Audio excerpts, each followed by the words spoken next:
ব্যায়াম স্কুলের দিকে এগিয়ে যাচ্ছেন প্রধানমন্ত্রী। এরপর তাকে পথ দেখিয়ে নিয়ে গেলেন একজন স্কুল ছাত্র।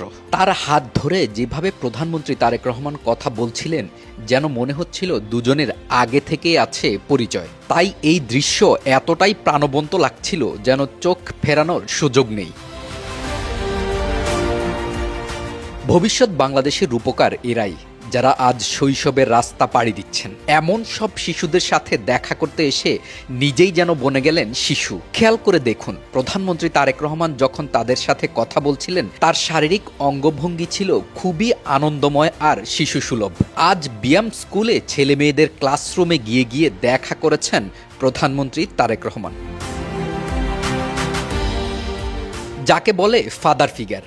আজ সেই চিত্রই দেখা গেল। প্রধানমন্ত্রী তারেক রহমান স্কুলের ফুটফুটে সব শিশুদের সাথে দেখা করে নিজেই তাদের খাতায় ড্রয়িং ও স্বাক্ষর করে দিলেন। কদিন আগেই সরকারি প্রাথমিক বিদ্যালয়ের শিশুদের বই আর ব্যাগ উপহার দেওয়ার ঘোষণা দিয়েছিলেন। আজ ব্যায়াম স্কুলে নিজেই আনন্দময় সময় কাটালেন সেরকম সব শিশুদের সাথে। শিশুরাই আগামী দিনের ভবিষ্যৎ, আর প্রধানমন্ত্রী তারেক রহমান সেই ভবিষ্যতের কথা জানেন বলেই তাদের সাথে এই বন্ধুত্বপূর্ণ সম্পর্ক।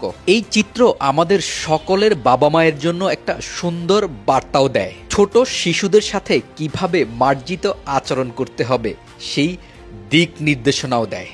আমাদের বেশিরভাগ বাবা মারা ছোট শিশুদের মূল্যায়ন করতে চায় না। তাদের সাথে কথা বলার সময় এই দিকটি উল্লেখ করে যে তারা ছোট, যা ওই বয়সী একজন শিশুর চিন্তার দুনিয়া খুলে দিতে বাধাগ্রস্ত করে।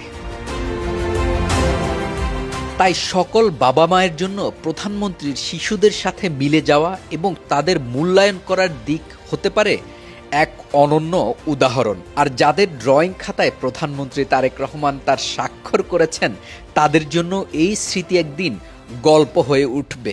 সেই গল্প পরবর্তী প্রজন্ম জানবে, আর এই সুন্দর দৃশ্যগুলো আবার তার কল্পনায় ভেসে উঠবে। এমন স্মৃতি কজনের ভাগ্যে জোটে, তাই এরা সবাই ভাগ্যবান।